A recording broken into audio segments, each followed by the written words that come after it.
уважаемая, вот пару кусочков киньте. Хорошо, сейчас. Какой же Новый год без рыбы, говорит житель Казани Василий Козловский. На ярмарку в Дербышке он пришел специально, чтобы выбрать самую свежую продукцию. Оказалось, он старается поддерживать местного производителя из Мамадыша.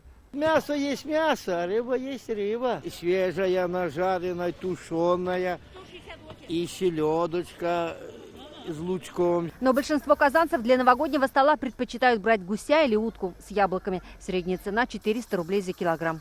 Для тех, кто не хочет тратить время на приготовление главного новогоднего блюда, на ярмарке предлагают уже готовые копченые утки по цене 450 рублей за килограмм. Разбирают только так.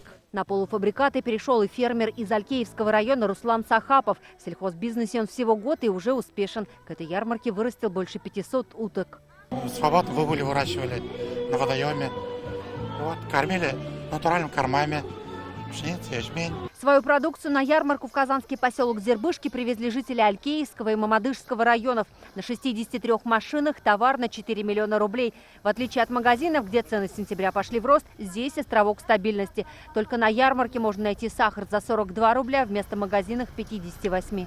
На молоко у нас 30 рублей, на мясо не более 340 рублей за килограмм.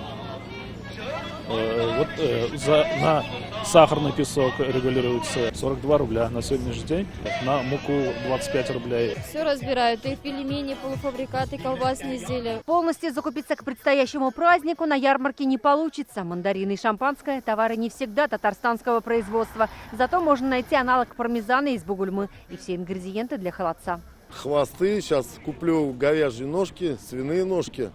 Чтобы на последнюю неделю не оставлять, думаю, нужно все-таки заранее. Холодец буду варить. Последнюю в этом году ярмарку, которая ожидалась 26 декабря, для удобства жителей перенесли на воскресенье. В субботу будет рабочий. И, конечно, на ней будет ажиотаж.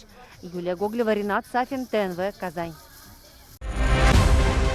Новый проект на ТНВ «Ток-шоу. Точка опоры». В прямом эфире мы поднимаем проблемы сохранения национальной идентичности, выясняем, какие препятствия и почему встают на пути единения, ищем точку опоры в национальном вопросе. Как сохранить связь племен, точку опоры для миллионов татар в нашей республике, в России и в мире?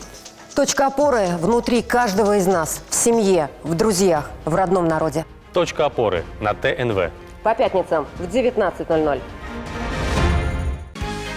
Закажи рекламу на ТНВ. Телефон в Казани 5 705 100.